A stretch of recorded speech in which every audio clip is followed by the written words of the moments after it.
Morning, punters. Back for the review show. Good morning, John Walter from racingwatch.com.au. I'm back from COVID isolation and obviously recovered from the Warrnambool Carnival, which was a great experience, I must say. Looking forward to getting back there next year and really making a mess of those bookies there. It's certainly a great ring. And in terms of the percentages they bet, John, low 100s almost every flat race.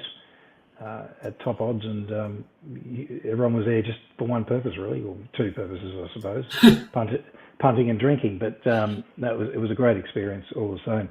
So we're going to review this week Eagle Farm, which is the Doomben 10,000 day at Eagle Farm. Brisbane Racing Club did the right thing by transferring the meeting, no doubt. The track raced, I thought, very well. You could come from back, you could come up the inside, you could come down the middle. It was probably not as wet as, but that's just this Eagle Farm track. So whilst it might have, genuinely been a heavy 9 on any other surface, I think Eagle Farm now is a little bit like Sharty and Happy Valley. They can cop a lot of rain and it drains incredibly well. And I think the club's just done a magic job with this track. And look, it came out probably, in that sort of mid-6 range. So slow track. Obviously deteriorated throughout the day as rain kept coming, race after race. But look, it was a good day, and I think over the next few weeks, obviously we'll be covering more of the Eagle Farm races on the Rapid Fire show. So starting this week as well. How did you see it, John? It was the best I've seen any track cope with that amount of rain during the day. Especially that track. Like, it used to be okay. The day before, it could cop 400 mil and it'd race well. And on race day, if it did what it did on Saturday, it would fall apart. You'd see, masses of things flying sideways, horses not handling it. But Saturday just seemed, I think maybe it looks like it was it's hard to tell because you're sort of watching the races a couple of times. It maybe towards the end of the day, it was a little bit better down the middle, but it still raced fantastically, didn't it? All things considered. And horses still did get up the fence for sure. Well, they ran about a second slow in race one off the record, I think it was, and that shows you that was almost a good track time. And naturally, race one's first use of the track, they're going to be better and progressively get worse. But it's a great wet weather betting surface, and unlike the very old Eagle Farm, as in the first go at it, it was atrocious. But they've done well. So kudos to them. Let's start off with race one, which was the sole 1,000-metre race on the day. They've gone out fast here and run incredibly fast time. Boom Nova is a horse that's really progressing, and look, it's had 13 starts now, and it seems to have hit a new peak again. This preparation is best. That's now 2 for 2 at Eagle Farm over the 1,000, I think. Why don't we roll through the tape, John? Let me just get this one I prepared earlier. Here we go. They just gave nothing else a chance, did they, really? No. The 2 on paces and completely dominant. There's Boom Nova sliding up into second spot now. Ran pretty slick sectionals. Is a horse that can continue to obviously race well. It might simply be a horses for courses sort of horse. I mean, Eagle Farm, I think, is a track that lends for that. And look, I don't think there's much to say here. Tara Drasman did rear at the start and lose a bit of ground, and maybe an excuse for it. It managed to finish 4th. Ran pretty good sectionals, especially the last 6, 4, and 2 to run on the 3rd. Luskin Hero was a big drifter, even though it was longer odds. 12 to 1 out to 25 to 1 and 30 to 1 on TopSport. So for those wanting to back it. It's run a good race, I suppose. It's gone against the betting, hasn't it, to be able to finish second? Agree, and a very probably solid race. Obviously, the time's probably going to be a little bit fluttering as the weather came through as the day went on, but it still looks like it's going to be fast time regardless. And I thought that Tara Jasmine was probably one of the query horses of the day, first up for a new stable, not having any knock on John Shelton, but I was probably a little bit excited to see whether this team could take it to a new level, because she's shown, even though she's only raced sort of country championship lead-ups and things like that to this point, she's pretty talented, and her first off was pretty good, all things considered. Anything else out of the race that you want to look at? Or They were the main two for me. The winner, very obvious, but obviously just love its racing pattern, love the way it extended off the fast tempo and hard to knock it going forward. Absolutely. Okay, so let's get on to the mile race, race 2, members handicap. Solid tempo here. Look, the Sydney side has managed to come up and get the job done. Diamond pretty much rated about maybe a pound better or something than its previous best. It was on the 7-day backup, and look, I was a bit against it, only on price, but it's got the job done, and I wasn't able to win on this race. But race 1 was actually good. I managed to get the trifle back 3 horses, and they ran 1, 2, 3. But so here, yes, John, what do you have to say about this? Yeah, I was similar to you. I thought I was worried that Diamond was going to be back where it was when it missed the start. Like, I didn't bet in the race, to be honest, but once it missed the start, I thought I'm a genius here for staying, for sort of, because we were just talking about it in the chat room. I was thinking it was going to be in a bad position, and it was able to overcome it. Obviously, a little bit of a pace assistance, and it got a good ride too. Got a nice run through, as we'll sort of see. I'll cut to the main section. Doesn't do, like, cuts through the middle of them. Never really goes around a horse, so that probably helped it. But hard to say that it's not the horse with the most upside in this race. Probably Big Boy Roy's ready to go now, and the leader was a good run. I thought the nose roll, it was only first up for a new stable. Did have 3 trials, but it was good. Al Nassim. It's probably got some upside as well. So yeah, I think they're just these sort of horses that take turns a little bit, and maybe the winner's got a little bit more upside than the others. Yeah, the winner was a bit easy actually during official betting, 260 out to 2 to 1. So I suppose there were a few people against it. Look, the horse I backed in the race was Day Rulo, who bled from both nostrils, so maybe an excuse for it sitting up on the speed and pay to forget that run. Secandra, I believe that's its last run. I think they're going to retire it now, so that's what the stable's indicated. So we won't be seeing it. I don't know that there's much more to add, really.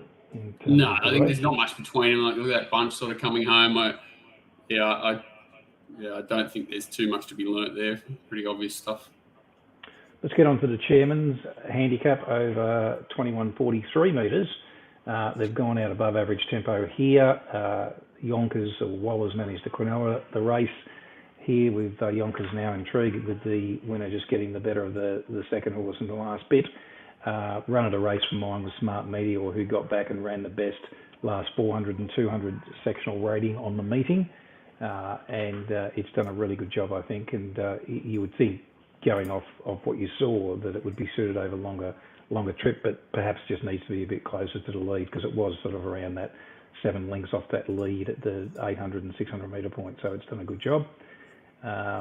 Anything else from your point of view, John? The 1-2 have got the perfect runs. I think you found the right horse that was sort of a bit unlucky, and yeah, not much else again to be learnt. They just had the right runs of transit. A few things that are interesting. For me, it was hard to find this horse probably off a 7-week break. But of all stables, this Wallace stable seems to be able to really get them to race to their best, even off those little shots. They actually seem to sort of bounce off it quite often. So it's one stable that defies that for me. Sort of these sort of distance ranges, he can get them to freshen up a touch and still be fit enough to race well. So that's nothing really to do with this race. Just an observation on the stable that they seem to be overcome that, and it had the right run, but a good win and nothing more for me to add. Yeah, look, I mean, the betting would suggest otherwise in terms of the stats on those types of runners, but I think maybe it's more of a specific observation that you might have made about certain horses from that stable doing that. Look, yeah, I mean, I couldn't have found it at the price. I mean, I had it sort of around about that 7 to 1 mark. So for me, the only horse I backed in the race was a very small bet on Dashing Willoughby, which I thought would improve for the new stable. I'm sure they felt that it would have raced better than that, but wasn't able to. But anyway, we move on. Race 4, we've got the 1400 metre 2-year-old race. Sorry, should I say the 1400 metre 3-year-old race? 3-year-old race. And look, solid tempo here. Look, the overall time wasn't really flash. A bit below expectations, I thought. I mean, certainly above standard time for track and distance, but overall, I don't think there was a lot out of this race that I can look at going forward. The horse I backed was Star Tontes. It was disappointing. Never really travelled in the conditions, and it went terrible. So perhaps a forgive for it. What do you think? It's one thing I do sort of notice that when it jumped poorly, and then you see it there sort of bobbing, never got going, no natural speed. Like, it's not a fast horse early, but it certainly should settle much closer to that. I would say, like you say, a complete forgive, because it just never went out of the gates. Whether it gets freshened up now or what, I'm not sure, but it never went at all. Star Tontes. Yeah, well, I mean, Ranch Hand's a horse I've never really been able to catch or want to be with. But anyway, once again, Quinella for Waller, and look, Shakira went through the gates and was past fit, and I never like to see that. But and I thought Release the Beans was a little bit disappointing. Perhaps it needs a break now. I don't know, but anyway, that RNT was good. Sort of 3 wide outside him. I thought it was a solid. This is where it was hard to work out where the right spot in the run was, because they're sort of 3 wide cover and back in the field. And Ranch Hand, to me, has never been a horse that looks like it wants a mile, and for it to run out at such a strong 14, I know it did have cover, but just a bit of a question mark race. I know the time was okay, was good. Like, they went pretty quick and didn't slow down too much. I'm just a little bit worried about this form. I thought on the date it being wide didn't matter that much. There were plenty of examples where horses sat wide and raced well. In these types of conditions, I think the perceived disadvantage of that's mitigated somewhat. I agree, Like, for this horse to be able to sit outside the fast tempo 3 wide 1400, not proven further, RNT sort of kind of says that. Even though it did get tired late, and it's entitled to, its run was still good. It's obviously not that bad a spot, is what I mean. Because if it was, this horse was not entitled to stick on anywhere near as well as it did. Indeed. Okay, let's move on to race 5, the Champagne Classic for 2-year-olds over 6 furlongs. Above average tempo here. Look, I was on Exo Lady, so I thought it was going to win, but couldn't get the job done and beat the eventual winner, Swiss Exile. They've gone out above average tempo here. Very poor last race 200 sectional rating, and that really highlights a flooded run here in Political Debate, who made a lot of ground, about 5 lengths or so in the last couple of 100 metres, and past the post looks like one of those horses where you go, oh wow, this is great, and maybe a horse to follow, and maybe a horse that will be suited up in distance, but bit of a trap here for those that don't do time analysis and don't understand the way races are run.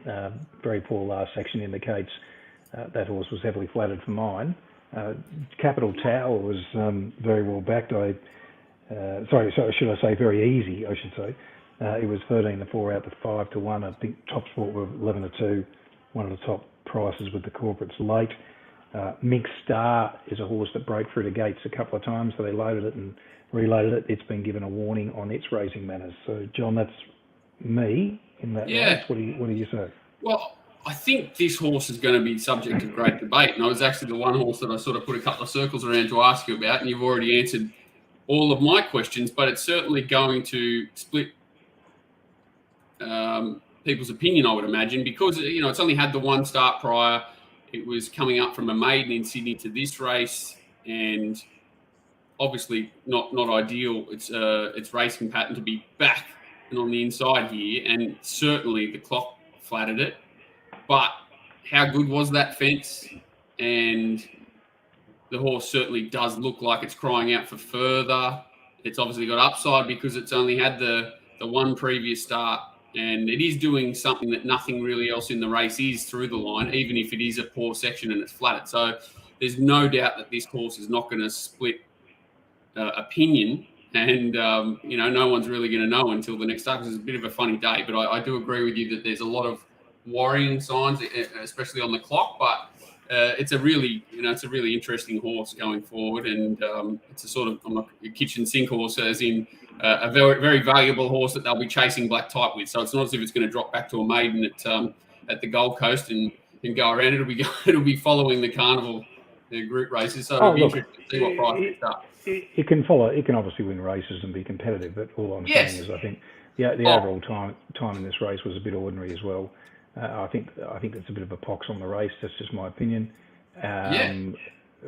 Could I back it? Well, I suppose everything's backable at a certain price, depending on the setup that it gets next time. But for me, it's probably going to be overvalued. Maybe You would take in early markets, certainly, I think it'll be overvalued. you'd take $1.10 that it's going to go up shorter than it should, potentially. 99% of people will look at that run and not see any downside to it, and not see any warning signs, and that's the thing you're highlighting more than anything. So I agree. Yeah. Okay, into the Bright Shadows, another 6 furlong race here for the Fillies and Mares quality handicap.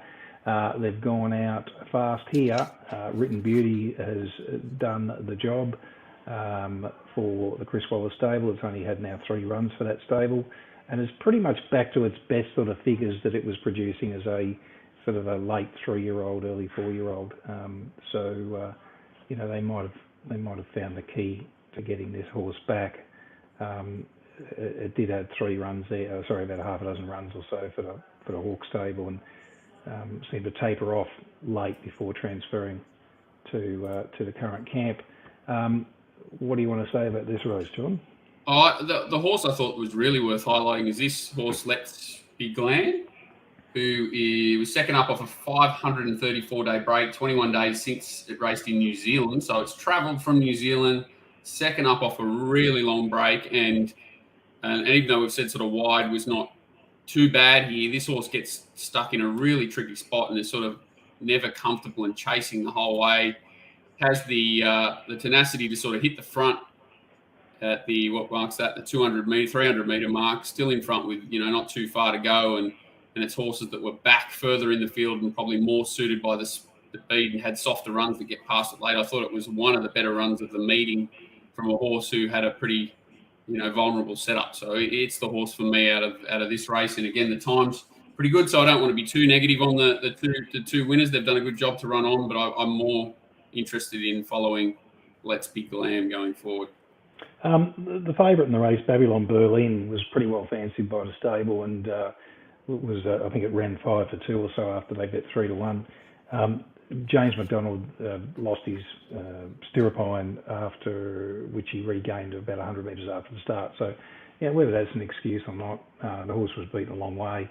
But where smoke, fire, and obviously the stable was pretty happy with this horse going into the race. So, perhaps a forgive for it.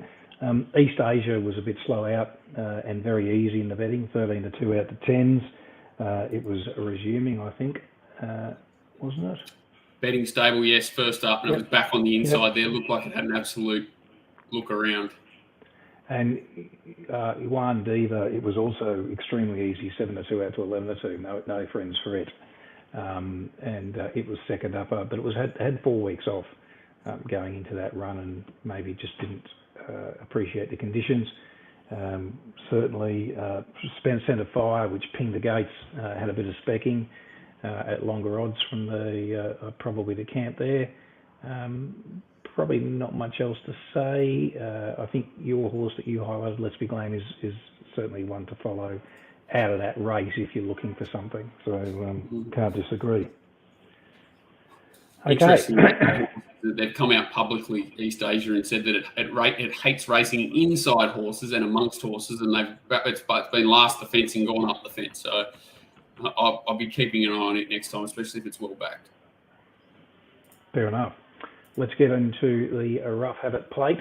They've gone out above average tempo here. Dark Destroyer was able to get the job done at its third run here in Australia, all at Eagle Farm, and it obviously appreciated the step up in trip from the mile and was surprisingly good odds. Verona was pretty well supportive, I think, from memory. It was another one I backed. I backed the winner, I backed it. And did I do anything else in the race? I had something on character. I chuffed out on it. If you're backing character, you had to back Dark Destroyer, didn't you? The price differential, holy heck. Well, J-Mac said it didn't handle the conditions, but it was very easy in the betting too. 7 to 4 out to 11 to 4 character. So not quite sure what we make of that. Anything else that you want to say about the race, John? Not sure if it stays, to be honest, character. I thought, sort of watching the last run, if anything, you would have expected Dark Destroyer to be closer to the betting than it was last time, and it wasn't really. And I didn't bet in the race, but a couple of fellas have got an interest in this horse from New Zealand who were in this. I was watching it closely. I thought the ride was pretty average. He sort of went before acceptances on it, and it maintained the gallop. Hard to knock the winner. And again, this is the debate on how good this fence is or not. Paternal's the one being held up back on the inside there and makes late ground hard against the fence. So 25 to 1 too. So that's why I suppose just another example on the day of why I think the track played pretty fair. Yeah. So yeah, that's it. So again, these are also going to split decisions, aren't they? The ones that made ground up the inside, but we won't know until next start. But it certainly was possible to do it. That's for sure. Okay, let's move on to the feature, the Doomben 10,000. Fast tempo here, and Marzu, the little wonder, got it done again, and has really just continued to lift the bar. And gee, what a job the stable's done with it. Look, I did think the third horse on Trivier was super. It can actually go better than that, I think, and certainly has raced up to its best numbers. So it might be a horse over the carnival, despite the fact that it did get back a long way. Yeah, that's him back here, yeah. Look, which is not too unusual for the horse. He has raced closer than that before, and maybe with a jockey switch, OP Boston there, maybe the horse and a better gate, maybe it can be ridden to a little bit more of an advantage. I thought Rothfire was pretty disappointing. Baller sort of got held up a little bit late, but it was huge odds, and sort of just. You found my smoky Baller. Baller. Yeah, look, I didn't think it was a bad run, and other than that, what else can we say? Kementari apparently didn't handle the ground. Count the Rupee didn't handle the surface, which perhaps isn't surprising. We got our money luckily out of it last start, but look, for me, the winner's obviously going to be put away now, I think, and head towards the Everest. I think the third horse is definitely a horse that can be followed out of the race, and we did mention that little sneaky one there, Baller. I wouldn't be surprised if Montrevier ends up at an Everest, to be fair. Well, it was really off the map. I mean, it was sort of like 11 to 1 into 6 to 1, and extremely well fancied. Kementari had good support too, funnily enough, 15 to 2 into 11 to 2. So there was obviously some that felt that it would have handled the going okay. Had to wait for age form too, didn't it? That a lot of them didn't have. That's probably why Entrevier was firm as well. It was a bit of a bridging race, but it was good to see like a lot of things here. I'll go back to Baller in a sec, which is the horse that you've identified, but it's good to see Marzu off the bit here because he's travelled strongly to this point in every race he's ever been in, and I would have thought he was absolutely shot to bits here on Saturday because he's never really got off the bit in a race. He's sort of always travelled and sprinted, well, this time in anyway, since they've gelded him.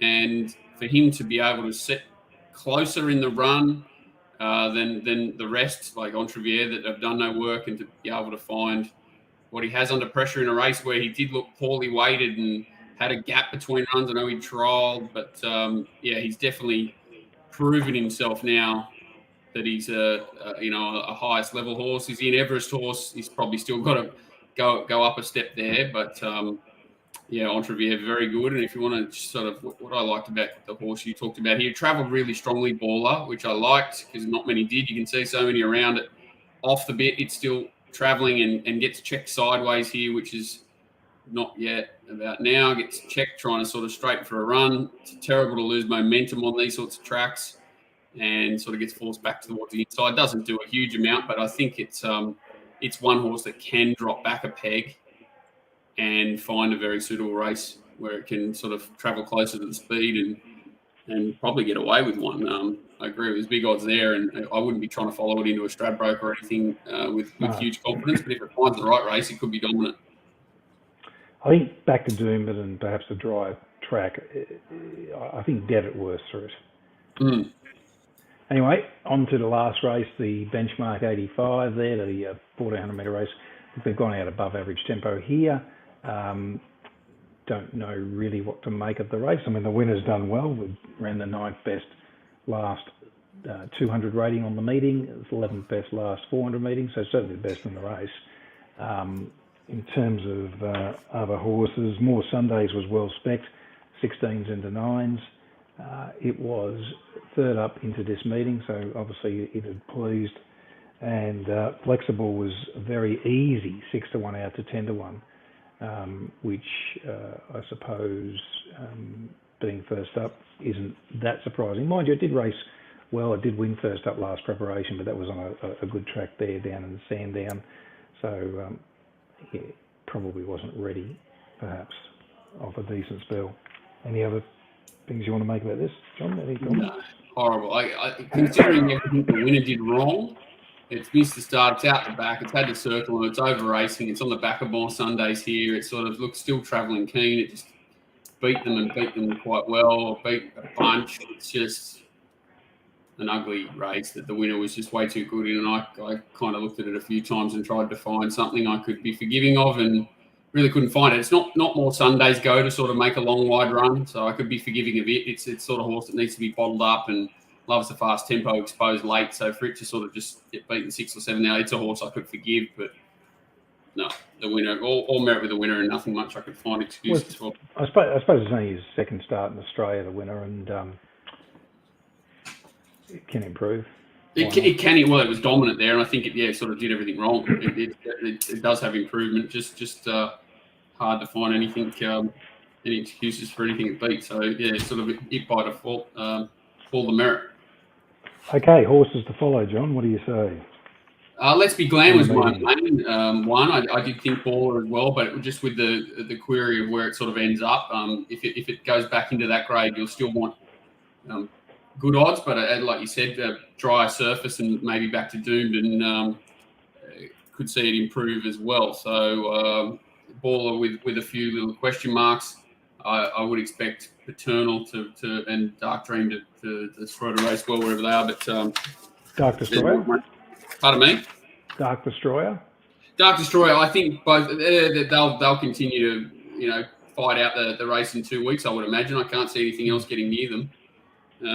Unless something pops out of left field.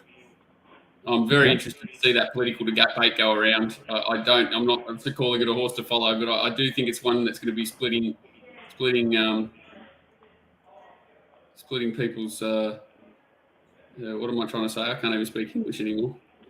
I think if you want to consider it as a horse to follow, it's a horse to follow on the basis that if you really want to back it, you're probably better off backing it late next time. Yeah, so either way, it's a horse of interest for sure. Yeah. Okay, so for me, it's Boom Nova out of the first, assuming it continues to race at Eagle Farm over the short courses, very dominant.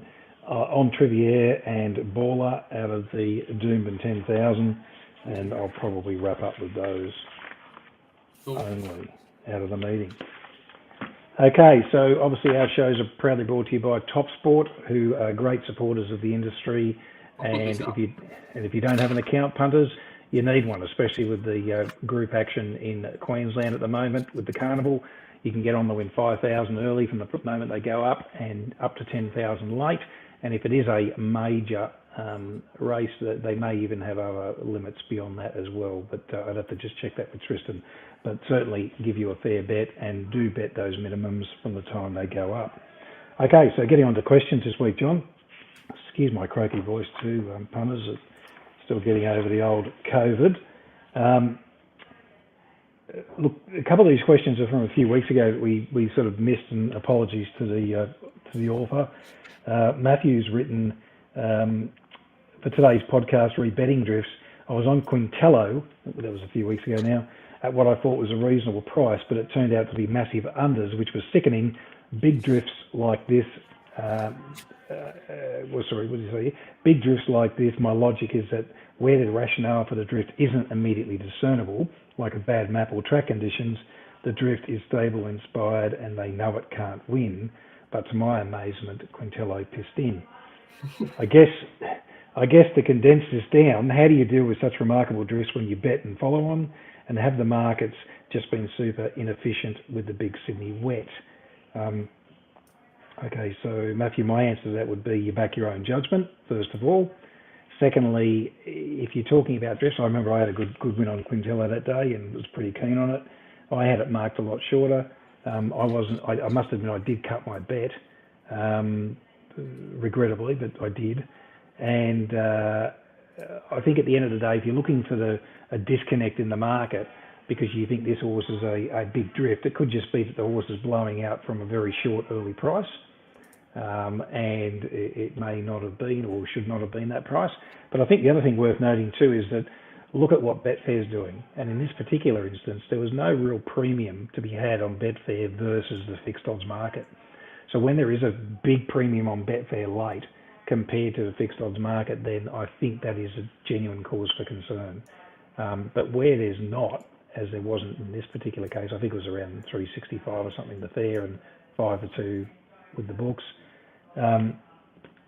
Just back your judgment if you like the horse. But yeah, that's what I found anyway. I do respect the Betfair market late. I think it's very true. There's a little bit of manipulation that goes on there in that market, but like all markets. But certainly, in those dying stages, what they're betting is a pretty good indicator. And given that the price was so close to what the fixed odds were betting, I wouldn't be that concerned. That's my answer anyway. Yeah, I think you're pretty spot on. I think he's doing the right thing, sort of querying. You want to interrogate a race a lot when a horse is weak late in betting for no particular obvious reason. And like you said, there's a million reasons why it can be taking place. Another horse in the race, might have just been heavily backed. And like I say, the corporates can push things based on one or two people shifting another horse in the race. And if Betfair backs it up, and you say if Betfair's chasing a price out, it's probably time to be a little bit concerned. But often you'll find now late in betting that, so say in this case, the corporates are 350, Betfair can often be, similar or even lower, if the corporates are the ones chasing a second favourite or something out. So I think you're spot on.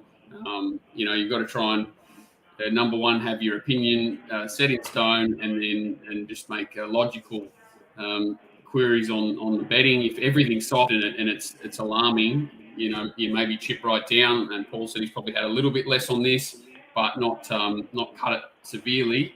And and because they weren't worrying the signs weren't too worrying with Betfair, so you weren't too savage on the cut. And I think that's all pretty logical. You just got to that's all you can do. No one's ever going to be right all the time. You just got to be. It's got to be right enough. Well, you got to be right enough, and most of the time things are pretty logical, aren't they? Like if I think he's right. If a horse maps in a perfect position and the market's soft and Betfair's chasing it, even skeptical people will say there's a reason. There could be something, but that may not warrant total abandonment. I'm not saying no bets. I'm saying you probably want to be a little bit reduce. Yeah, reduce. That's right. Whereas if it's there's a little bit of a question mark, maybe cut small. If everything's there, you're okay. So I think it's all pretty logical. Well, it did draw inside that day, and perhaps Matt wise, it looked like a bit of a worry. But being J-Mac, who he is, he was always going to try and find that spot, which he did towards the outside. And look, I'm just having a look at my market, what I had it in 100% market. That's how I marked it evens. So, but that was mainly because I was very against Aaron Moore, who was like second favourite or something. I think I marked it 25-1 or something. He went to Melbourne on the weekend and was well backed again.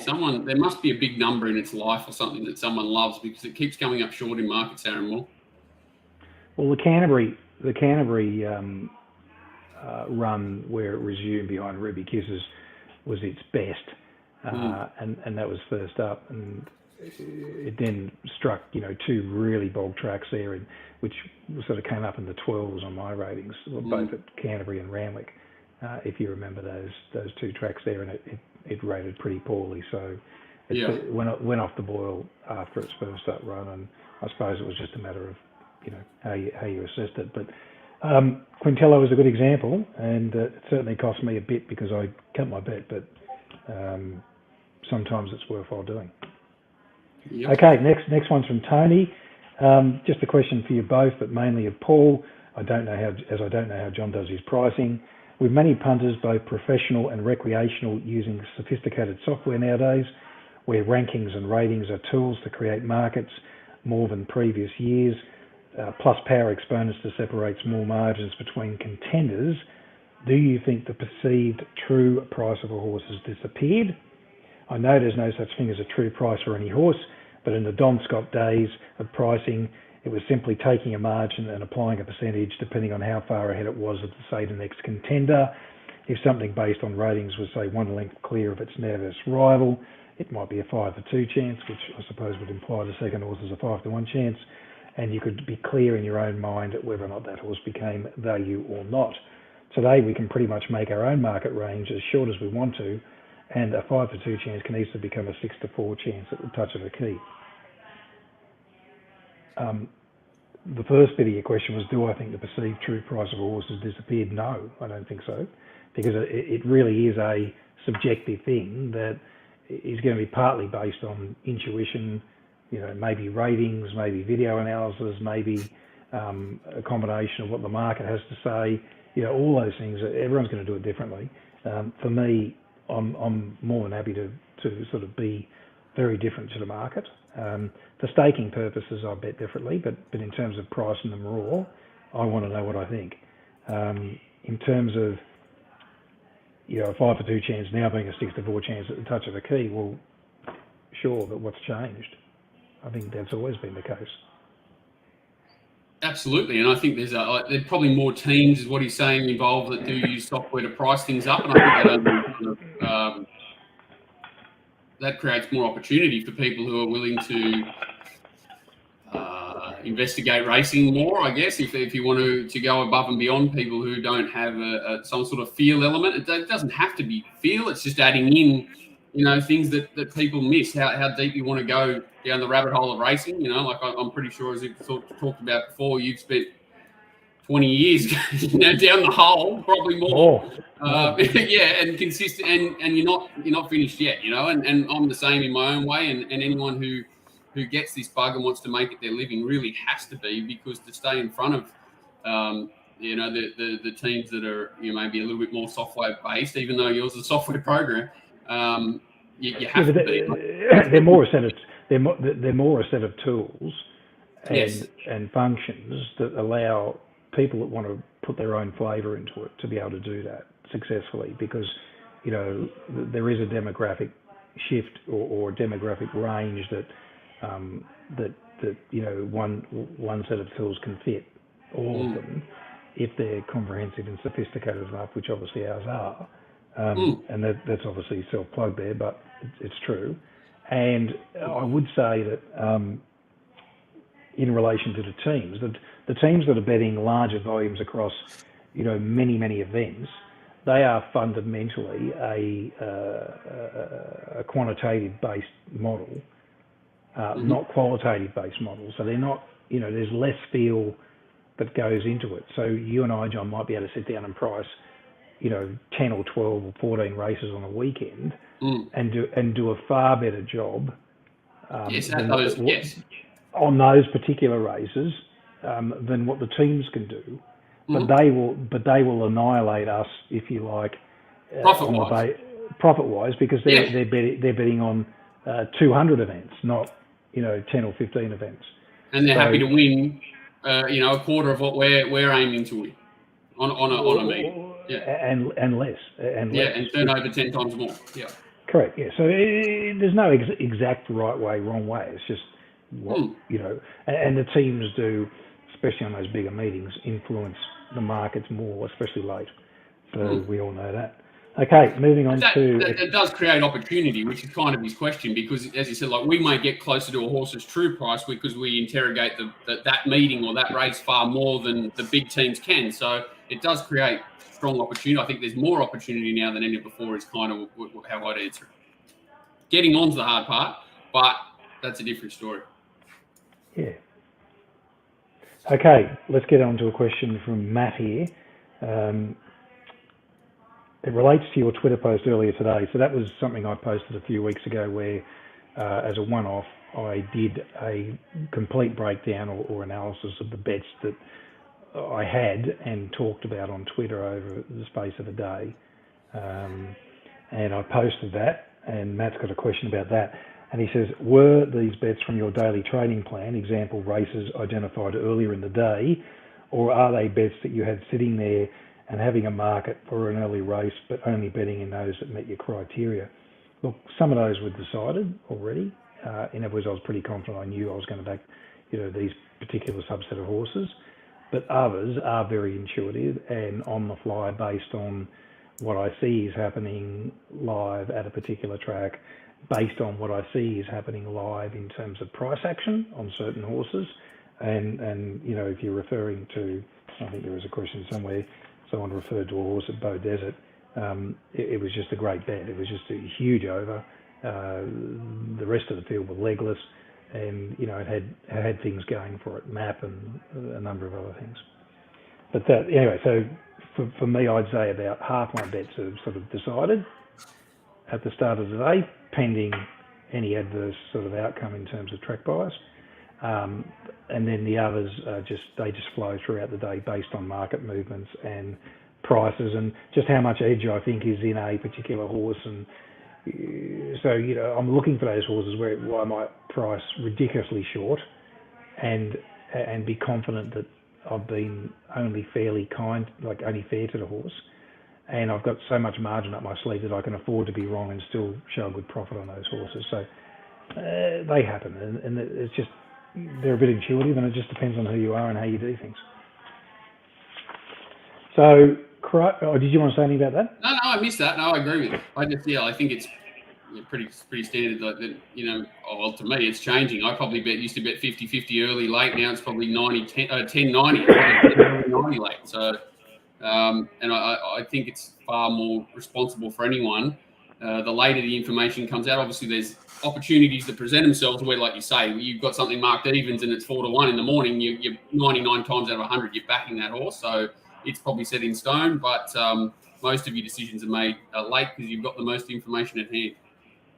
Yeah, you've got the ability to analyse what's happened in race, 1 before you bet on race 2. So, for example, I think there's a big advantage there. Crow's asked, any opinion on the track rating at Scone? Funny man. Look, quickly for those that weren't even recognising what was going on Saturday, we had a situation on Saturday where we had a dead track on the Friday, I should say, even though they were calling it heavy from memory. Let me just double check that. Yeah, they were calling it an 8 and then they downgraded it to a 9. It was more like a sort of in the 4 range for me. They then rolled the track and on the Saturday we got presented with another dead track. Some of the races on the course proper probably raced even faster than that, probably in that good track range.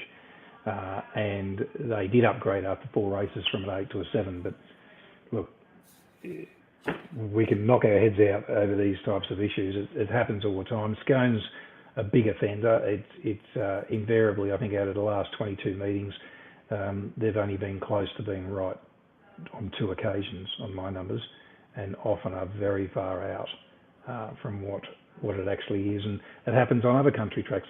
It seems to be worse, obviously, in the country, but it does happen in town as well. Yeah, and I guess there has been a lot of bitching and moaning about it, and I kind of put up a couple of things during the week, like why is it not even, there was Taree, it was nothing even to do with Scone. I think they put up an 8 or a 9 in the morning, and it was never going to be that. I haven't looked at whether the times are through for that, but and I understand that there's got to be some sort of mix between the way they believe the track's racing and the times. I'm not sure how they work it out, but it's obviously some sort of art form. I know the jockeys all came back and said that the track felt like it was soft on top, and then and it was breaking loose. As punters, all you want is the most accurate information you can have heading into the meeting. So without us going out there and walking it ourselves and doing everything, we rely upon their ratings. And when you've got to, I guess when I set up for Taree Scone and they put up 8, I'm setting up for a 4. So it's come out. It's come out just shy of a 5, so 4.8 from that Taree meeting on the 9th of May. Yeah. And they said 9 all day, which was just absurd. But all their times are out that day, the official times, which are pretty typical for Taree. But the margin that they're out is seems to be remarkably consistent at that track and some of the others. But look, at the end of the day, for me, a track speed figure is really all I'm interested in.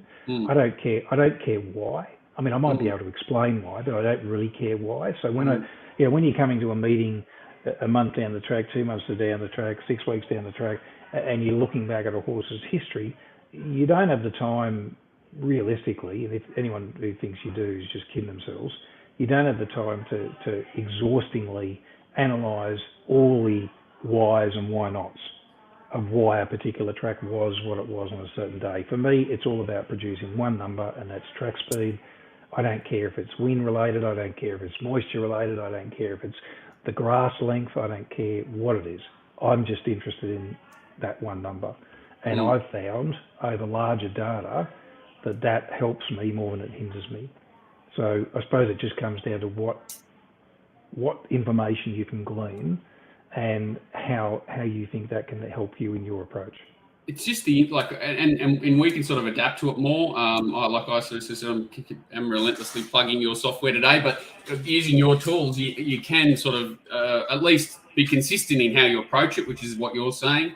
But the worrying thing is that the amount of scratchings and the bigger picture of how these ratings and early ratings impact or turnover, number one. Surely the even bigger punters are not that keen to step into meetings early in the day, expecting them to be wrong and not knowing what they're going to be right. Trainers are scratching horses. I've spoken to many trainers where they go, my horse doesn't handle the wet. I'm like, well, it's never seen a wet track. And they're like, what are you talking about? And I'm like, it raced on an 8. The others was a 3. It wasn't an 8, and vice versa. They think they've got wet trackers on their hands when they've never been on wet track. So it's I don't understand why it's not a bigger priority for the industry to get them right. Well, John, the administrators nowadays aren't the same as what they were back in the day when I started going to races and when you started going to races. Regularly on a Saturday, weather fine, track fast. Weather fine, track good. No one was scared of those types of tracks. I mean, post-anabolic steroids, there has been a shift, and it's got worse and worse. And certainly, probably, it seems that in the last 5 years or so, that it's just become diabolical. And the track preparation policies have changed. They irrigate all the time, when there's no need to. I mean, I think they even put irrigation on Eagle Farm last week. I mean, what the fuck? I mean, you knew what sort of weather you were going to get. I mean, they transferred the meeting. It's not like they didn't know what was coming. And yet, it was still really important to put 11 not to save the grass, on the track. Is it? It's not to save the grass, which is the only time you should water the track is to save the grass. I don't know. Look, I'm not a bloody horticulture expert of no grass or turf. But all I can say is let God do the irrigating. That's my view. And track preparation policies have changed to suit, the squeaky wheel. It is interesting. Those trainers that want softer tracks at the beginning of a meeting. So even though a track might be good, they'll tell you it's dead to start. So it doesn't matter what it is. If it's slow, they'll tell you it's dead. They tend to just come out with these numbers because it's almost bi-direction. So, the vibe and the feel seems to have replaced the logic of what track conditions were once judged by, and that was time. Anyway, enough rant for me. I'm assuming track managers are in control of the rating. I'm assuming they're the ones that hand over the rating. No? They're in control of what they say at the start of the day, but they're not in control with how they arrive at it and the track preparation policies that go into it. They are directed. If you want to keep your job, this is what you have to do. Kind of where I was going with that is it seems to be that most tracks are out proportionally the same consistently. Like Tari's out 2 or 3 high most of the time. Gosford's 2 or 3 high most of the time. Scone's 2 or 3 high most of the time. It's a joke, isn't it? Sydney Metro is +2. I mean, Mark Lambourne sort of coined that one some time ago, and it's remarkably consistent.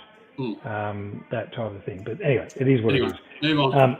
Simbot has asked, jockey of Kementari said the horse who normally handles tracks didn't handle the track yesterday because of the shiftiness. Do you record shiftiness? No.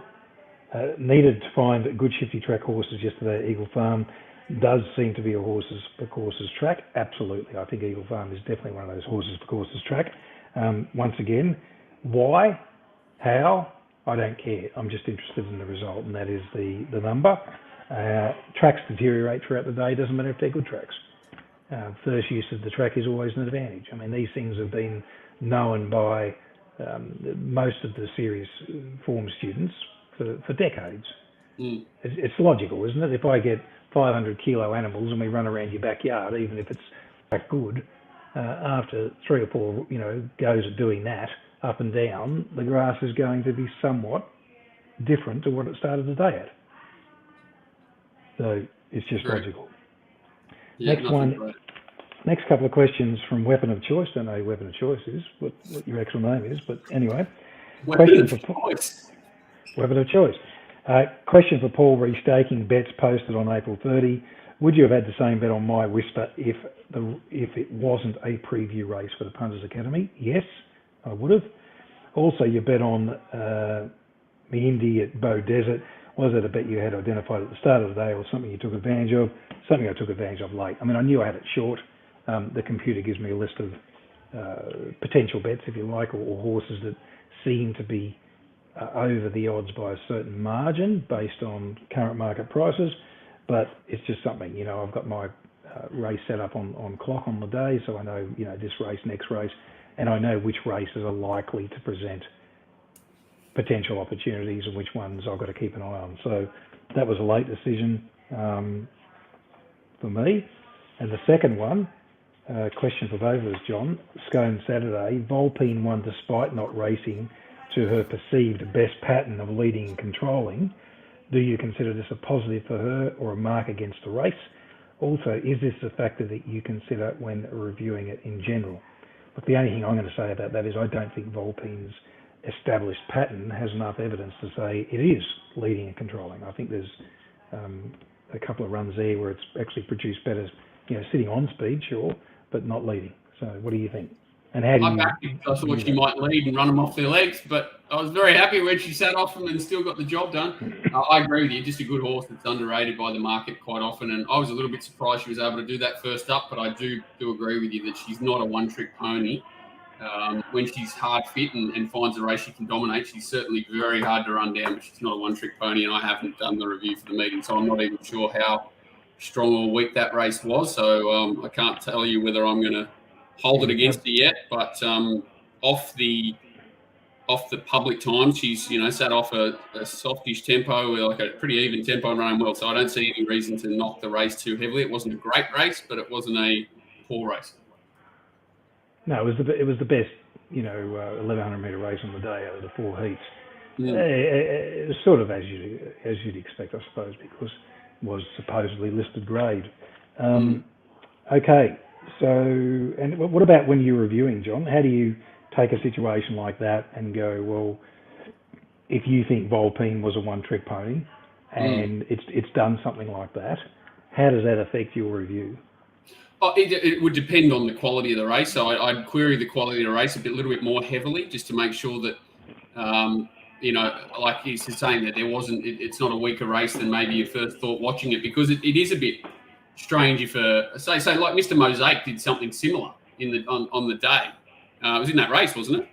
Yeah, they ran second. So they're both established leading horses, and Mr. Mosaic's a horse that sort of tends to like the fence too, doesn't like getting off the fence. So for it to be in the same race and do something similar to Volpine, I probably want to have a pretty close look at that race. But I find most horses, it's pretty scary to pigeonhole them. And especially fresh new preparations. There's a lot of things that go into sort of working out the best way a horse races. I think that this example, off their time, I'm saying both those horses return well, and if they find a situation like you say before, a little bit fitter, where they can dominate, they can go on with it. I am a little bit concerned about horses that maybe raced in front of them and they've run past. I mean, doesn't that doesn't it really just add a string to the horse's bow to say, Yeah, well, it's not just one dimensional? it does. And if they sort of meet the horses that raced in front of them again, which is likely in this sort of grade, I would expect them to beat them again no matter what. Is kind of probably what I'd say. That line these horses, I'm not sure who led that race. Malkovich probably led that race. It's been beaten 13, so it probably won't line up again. But yeah, like if you've got 4 leaders in a race and the 2 that have sat off and have gone past them, I'd say that I'm pretty confident that those horses are always going to be dominant over the 2 leaders. That's how I kind of line these sort of horses up quite often. And when I'm pricing markets a lot more than other people, trying to differentiate from the teams markets and the public market, I do match horses up a lot and say, well, okay, this is where it's going to be. This is the horse's best attributes. Which horse is best suited today? And then I tinker with my prices around that. So I'm different to most though. Okay. Stephen's asked, why don't Racing New South Wales adjust track ratings based on times? Good question. Like Victoria do. Do you think a relatively high-profile issue like Scone this weekend will do anything to change their minds? I think no, it won't change their minds. They won't even be aware of it. They don't care and play on. I don't think Racing Victoria do it either. I think they do it better than Racing New South Wales, but they still get a lot wrong in terms of tracks. Look, the days of rating tracks by what times they run and the sections they run has gone. The only people who are going to do that are people like us, people that actually rely on the industry to make a living from our betting or from constructing markets and selling them or whatever it might be. But they don't care. It's just something to pluck out of the air. And no one can answer the question as to why you would not want to present the people that provide all of your funding the best possible information in order to turn over the most amount of money, and no one can answer that. And a good example of that is today at Tamworth. It says the rails in a meeting is +3 from the winning post to the 1400. So yes. To me, that means from the winning post, beyond the winning post to the 1400 metre mark. So Racing New South Wales are obviously, or somebody has seen this, been very, very well, Racing Australia still has it that way. Concerned about their chief customer, which is the punter, and they've obviously got back to you and clarified that, John. No, so I called them because I never got a response anywhere, and I was told that nobody would be able to confirm that for me. I said, well, can someone get back to me? And they said, no, that's not a possibility. All I can say is I'll never be giving a job to anyone who works in the administration of any of the PRAs. Yeah. They wouldn't keep in a normal commercial business. That wouldn't suffice. It wouldn't fly. They wouldn't keep their jobs. Okay, move on. Daniel says, "Hi guys. When creating your own ratings and prices for a race, is there a certain formula for you to use for how much to bet and what percentage better than the market your price needs to be to have a bet?" So there's a few questions here, so we'll both sort of ping pong on these, John, I think. The first one, generally speaking, the way I bet is depending on my confidence level, which I've got, I suppose, a process that I go through to determine that. And it's, in terms of how the race fits. If it's a standard race, in other words, I'm sort of, neither sort of bullish or negative on the race, I would bet to collect 4%, not to win, that's too aggressive, bet to collect 4% of what I think the price should be, and the price I think it should be from a betting point of view is different to the price I think it should be based off what my figures tell me. So I might price a horse Quintello evens, it's 5-2. If I stake it like a 5-2 chance, if I stake it like an even money chance, I'm wrong. Even if I'm right, I'm wrong. Yes, I still want to take advantage of the mistake or what I think is the perceived mistake, but I then blend my price with the market in a particular way to give me a synthetic price, if you like, for the purposes of staking. So yes, I'm still trying to capitalise on that advantage or the extra volume or money that I can make in a scenario like that. So what you're saying is, over time, you've established that if you are that far out on a market, not out on a market, but your market and the public market is so far out, you can't be that right long term. So you're better off to blend it. You can be that right on a particular race. Yes. Or a handful of races, but you cannot be that right overall. Okay. But that doesn't mean that I'm wrong. It just means that I'm wrong by a margin. But how much that margin is really, I suppose, what's built into my process of how I bet. So I'm saying, in that situation with Quintello, I might have said 6-4 is the price for staking purposes. I'm just giving an example. Yeah, yeah. Not so you water it down. Yeah, with not the public's opinion to a certain degree. Not even money. Yeah, exactly. Yeah. And then to answer the second part of his question, how much percentage better do I need to actually make a bet? Well, I don't know how other people do it, but for me, if I mark something evens and it's 6-4, there's a 10% real advantage in that one horse. Some people will call that a different percentage overlay. Because they'll just simply be doing a different calculation to arrive at that.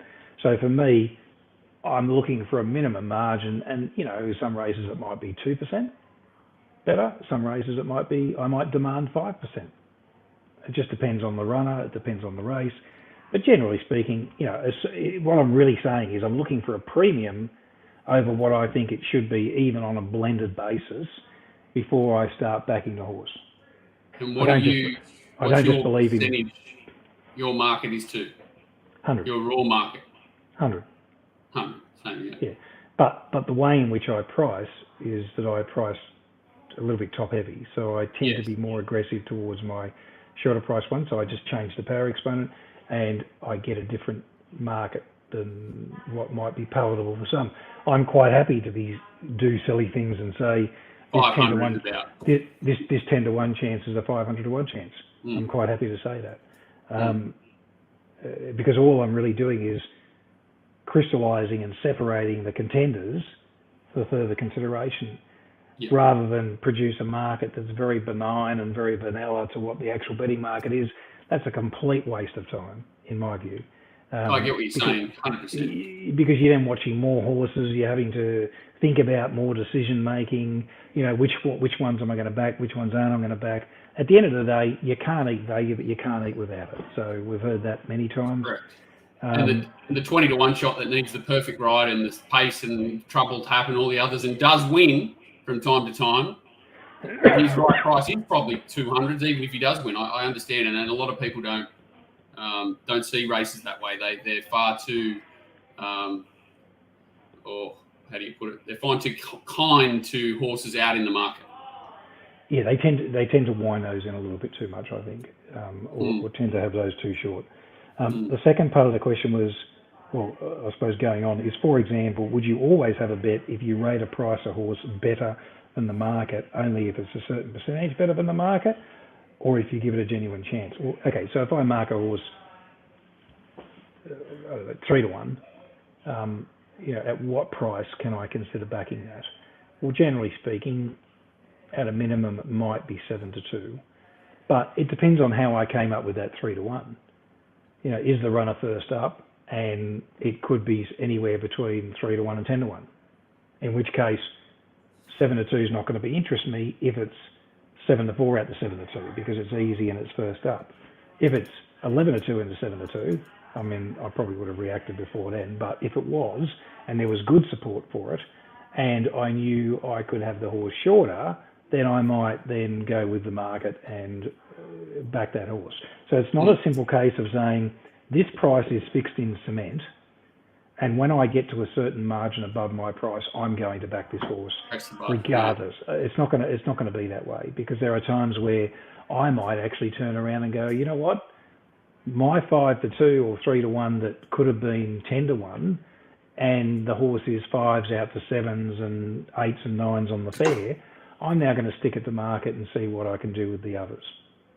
That's right. So your market 8 minutes out is not your market 30 seconds out. No, it's not my decision-making market. No. If I priced a horse $1.10, and it's $2, and the worst case scenario I could have at $1.50, I'm backing that horse. Those types of opportunities are golden for me.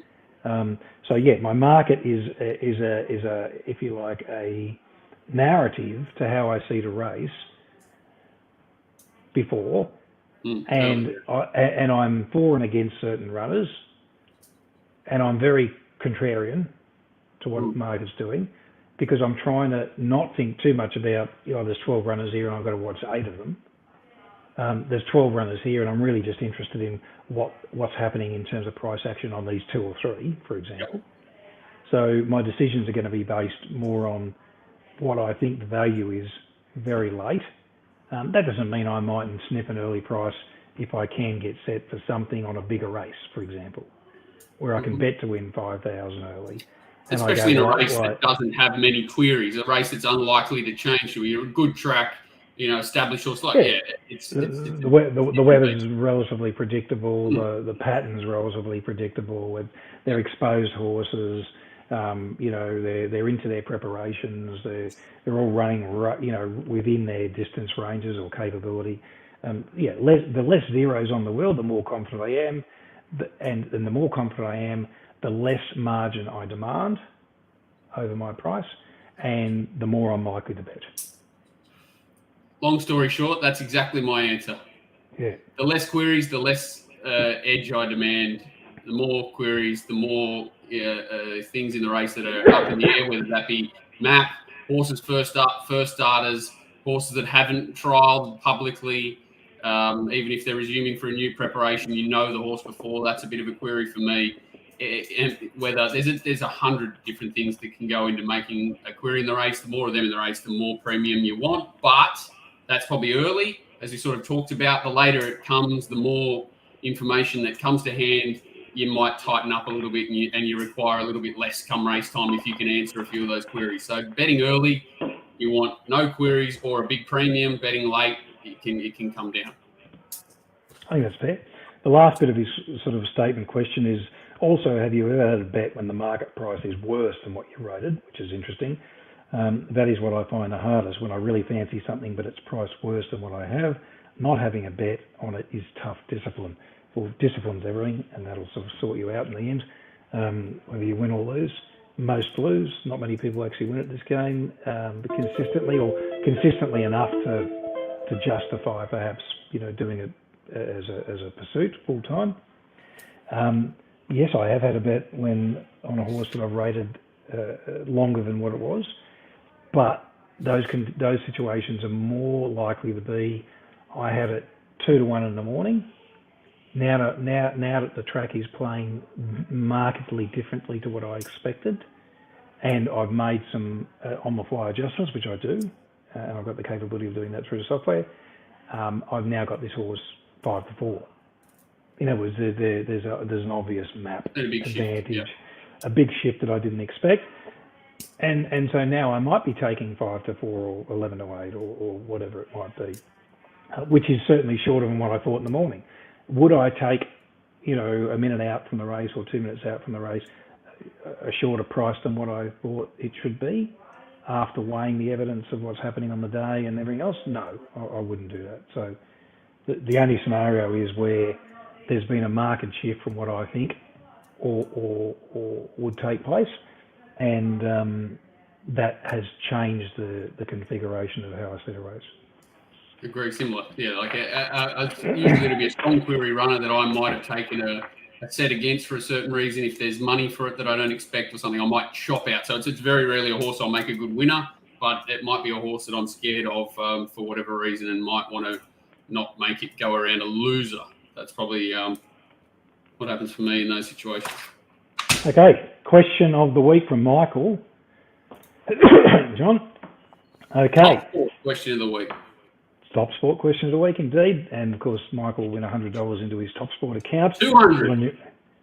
Why is it 200? I think you wrote 200.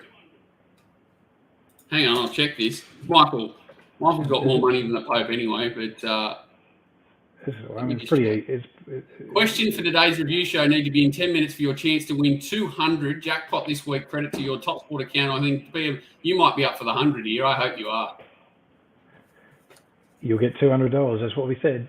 Okay. Michael, you've written here, PD mentioned a few weeks ago on the show the ideal scenario of markets opening 20 minutes or so before jump. I agree, for the way I do things, that this would be ideal. Just want to tackle this from a practical point of view. What impact on turnover do you think it would have, up or down? Maybe tackle individually in your own betting, and then maybe market as a whole. Look, I'm stuck in the old days. I figure that markets were much more vibrant, more competitive, more interesting. The anticipation was what sold racing as a pursuit and a sport, and the ability to bet early. I can remember really. I'm just trying to think back. If you weren't dealing with Vanuatu bookies or any of the other SPs, and you were dealing with say Darwin All Sports, you could get on to win a decent bet. You'd ring up and get a quote on race morning, and you could back it early if you wanted to, but most of the action was late. And when I say late, 20, 25 minutes before, the previous race has been run, the prices go up, everyone's waiting to stand there and assess, and it was very competitive, and the percentages were incredibly competitive. I think that turnover would go up if that happened. I think if they got rid of early betting, so, from the Wednesday onwards, it would be better, because the mistakes that they're making early, if they were forced to make those mistakes, because let's face it, the corporate, marketplace is where the majority of the perceived marketplace is. If they were to make those mistakes 20 minutes out and had to bet you to lose a lot more, like what the rails bookmakers are obligated to bet you, say, and I'm saying it should be scaled based on how big you are. So a tab or a sports bet should maybe be forced to lose 10 or 15 on a Metro Saturday. John Walter, who fields on a couple of meetings a week, maybe it's to win 5. So there should be a scale there to counter that. I think that turnover would go up. I think interest in the sport would be better. And many of my friends, and one in particular who makes a great deal of his profit margin from sniping these early prices, it'd be better for me. So self-interest, gonna back that one. The market as a whole, I think, would improve. I think no doubt that it would improve. It's not going to happen, but this is just a hypothetical. This is the thing with racing in so many respects. It's not going to happen. It's not going to happen, and that's true. Like it's so sad that it's true that nearly every person who's been in racing forever, and like you've got your snipers and people who take advantage of little gaps who wouldn't want it for sure, but most people, like you look at the Betfair markets, there's no vibrancy there till 10 minutes before the race, not even, and then there's huge swings. So you put that out and multiply that across the whole bookmaking landscape 10 or 20 minutes out, or maybe probably 20 minutes, 30 to 20 is probably like realistic. What would happen? It would be madness. It'd be chaos. It'd be unbelievable. The swings would be incredible. The turnover would be insane. Not everyone comes up with the same horses, and most of these people aren't playing in the markets early anyway. It's just a couple of snipers and some recreational money. I'd love them to put a figure on it. There's an opportunity for racing officials to reinvigorate the tote. They choose not to take it. They could adopt many different methods and trial them. One of them proposed by Rob Waterhouse some time ago was that there's 2 tote pills. There's the off-course tote pill, which is, take out of 15 or 20. There's the on-course, which is a take out of 0 or a low percentage. That would stimulate and bring that would bring back the big punters on course. I'd be there in a heartbeat again, and have people working at other tracks as well. The tote would reinvigorate. The big players would come back because they understand the incentive of a discount or a heavy discount to those markets. And the race clubs, I don't think the tab would be worse off. if they And structured the model correctly. So that's one option. Sorry, yep. Yeah, that's one option. Another option would be to Richie Irvine's idea, I think, from memory, was take all of the, force the, sorry, let me just bump that call, would be to, sign out of there, would be to force the corporates to put their exotic bets back into the pools and Richie, maybe that was me. I'm taking credit for that. You're saying, I do remember Richie saying something like that, but he's come up with great ideas. He's a thinker, and then the corporate's getting some sort of action, on that, some sort of rebate on that. So there's lots of things they could do to build the on-course market and reinvigorate the tote and reinvigorate and change the structure of racing. It's all very well to say, oh, that ship sailed. Yes, it has, and it's not going to change much, and 99% chance that this won't happen. But there's still an opportunity there if they really wanted to do it.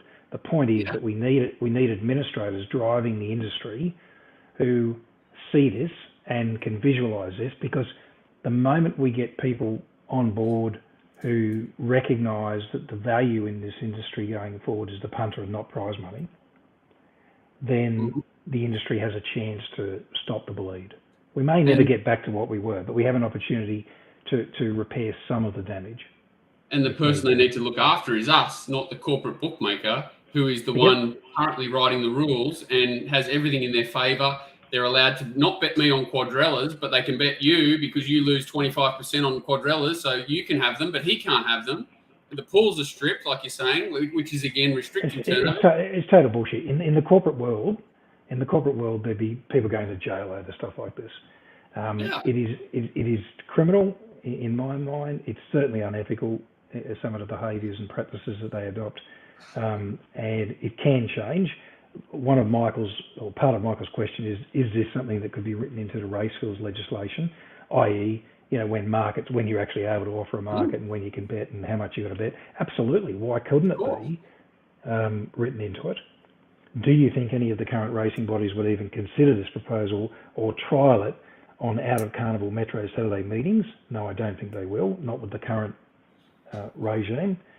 And there is a need to change. Look, what's got to change too is the content, the amount of content that we're betting on. I mean, most of the shit that's served up every day is non-tab meetings dressed up as tab meetings. Mate, I spoke to an old fella he's an absolute genius in my mind, who thinks completely out the box, and he calls benchmark 58s and lower, he calls them graveyards, and that's what they are. They're horses that are delaying the graveyard.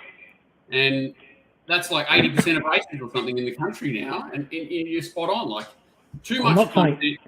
I'm not saying we shouldn't have those races so that the battling connections and the trainers and the jockeys can make a living and grind out a basic living. What I'm saying is they shouldn't be tab meetings. There should be less content, more anticipation, and more drive towards promoting what we've got and what we're showcasing. And we've got to stop trying to have the party and start getting people at least educated. Even if you're not a fan of prize money, which I'm obviously not either, as in the be-all, end-all of racing, because all to me that does is drive up the prices of yearlings, drive up the price of everything in racing, and price most people out, which, again, doesn't make sense. Your number one goal has got to be turnover, because it's the only way you make money. It can't be like selling drinks on track, obviously, but... Well, they do make money out of that. I'm not saying they don't, and I'm not saying they shouldn't have that. But that's got nothing to do with the betting product. It's got nothing to do with you've got two revenue streams. Why are you not driving this one as high as you possibly can? And that's the only question I want to ask. And as anyone in the industry should be asking that. Well, the way in which it's done, or the way in which they perceive it should be done, is at odds fundamentally to what everything I know and everything I believe. And if it was you or I running it, we'd be doing it differently. It doesn't mean we'd do it better. We might make mistakes. Maybe we try this and it fails. Maybe it doesn't go anywhere. But the thing is, this way to me, it seems to be it's a slow bleed. I mean, the prize money on races is fucking ridiculous. Black type races have been hurt because of the benchmark and all the bonus schemes. It hasn't been done well. Just because it's the norm and it's the new thing and that's what happens doesn't mean we should continue. This pissing contest between the different PRAs over prize money and status is not helpful. it might help individual agendas, sure, and it might benefit certain participants, but the participant that matters is the punter. We couldn't give a fuck, and I'm swearing. And they're diluting their product, like you said. We couldn't care less whether it was $100,000 race, $50,000. No. If you took every benchmark race on Saturday and took it from 130 or 50 or whatever it is down to 50, you'd still get the same field. But you put the prize money up. All of a sudden, the 2 and 3 year olds, it's not even the prize money they're worried about. It's their stallion fee because their sales prices are up because the prize money's up. So they're out of the races sooner. They're diluting their own product. The only people, as you said, the model benefits the breeder. Yes. And no doubt. And I don't think that's right. I mean, when I first got into racing, it was quite common for individuals to own horses outright, either in partnership with a mate or a couple of mates. And syndicates were almost unheard of. There was very few of them. Now that doesn't happen anymore. People don't own horses outright anymore. It's not sometimes, but generally speaking, not. It's 20 owners, 40 owners, 50 owners, whatever it might be. And so the whole structure of what's been designed, be careful what you wish for, I suppose, but they've got what they want. And I don't see it doing anyone any good long term. And it's only going to continue. It's only going to. Everyone's got to make money, but it's very one-sided at the moment. It's very one-sided, and it seems detrimental to racing in the long term. There are things that can be done, and I think should be done, in order to preserve what's left of what we have as a betting industry. The question's very good because there's so many different things. And look, it's obviously emotional, and other people will be totally disagree with what we're saying. That's fine. At the end of the day, I'm concerned because I rely on it to live. So if I can't make enough money betting, then I need to do other things as well. So, and there are plenty of people in that boat. And if you're as passionate about it as you are, and I am as I am, and you're looking for other avenues, the people coming into the game are not even going to bother looking. Well, they don't. And that's my biggest problem. There's no education. Yeah, and that is a problem. You run a service, right? You're producing content for people and selling that content. But if you can't get customers to engage or new customers to engage, then long term, that's just the bleed, isn't it? Even the little changes with it. So like we used to send out a lot of early information and you just can't now because it collapses. They won't, if they say that you're one of my clients and I'm one of my clients, for argument's sake, we both back the same horse at the same time, they don't have to bet both of them because they identify them as connected. And these are new rules that they put in to stop them being, having to bet the price that they've got up on the screen. And things like this that they just keep saying yes to them are just like completely diluting the product and stopping turnover. It's just crazy. And it seems they add on and on and on, but they never take back.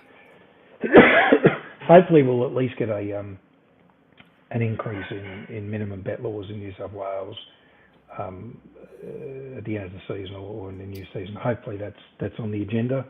I just hope it's not a band. Like it can't be that hard to get some sort of situation. Like you only need one person in charge of Racing Australia, someone who believes in it a little bit, that the turnover is an issue, where it can be driven through a few simple changes, and then it can sort of start to roll. I refuse to believe, because it's so illogical everything they do, that it's impossible to reverse a lot of this stuff very simply. Well, the PAC is just a fucking joke. I mean, it just does nothing but tax the industry and tax the punter. Mm-hmm. And, it's just another money grab. And there's only so much that the punter can bear, right? You can't just keep taxing them out of the game. There are lots of things that can be done. There's lots of good ideas out there. I might have some. You might have some. Richie Irvine might have some. Yeah. There's other people that have them. Surely a think tank is warranted. But it's very hard to get traction. I think Richie tried to do this.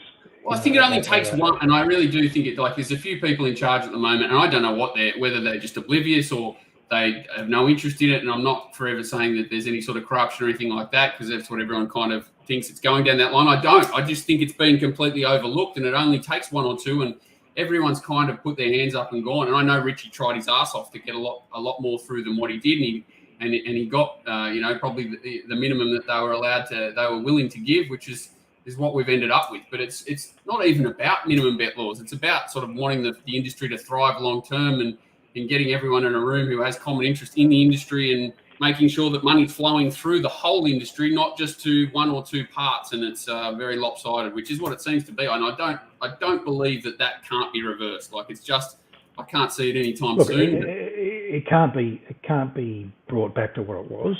No, never. But it can be improved. Yes. No doubt. And it just takes people with the gumption and the guts to do it. Fuck the politics. Just get the job done and get people in there that are capable of doing the job and not worrying about what other people are thinking, and focus on what's best. And what's best is that the punters are happy. And if the punters are happy, they bet more. Yes. And if they bet more, they'll turn over more and they'll make more money anyway. So, stop taxing punters.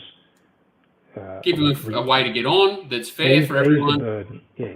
Yeah, give them the scalable and fair, depending on how big you are. The corporates are probably very happy with the way things are, and they don't want much to change at all. Well, it's basically a poker machine. They can't lose. Yeah.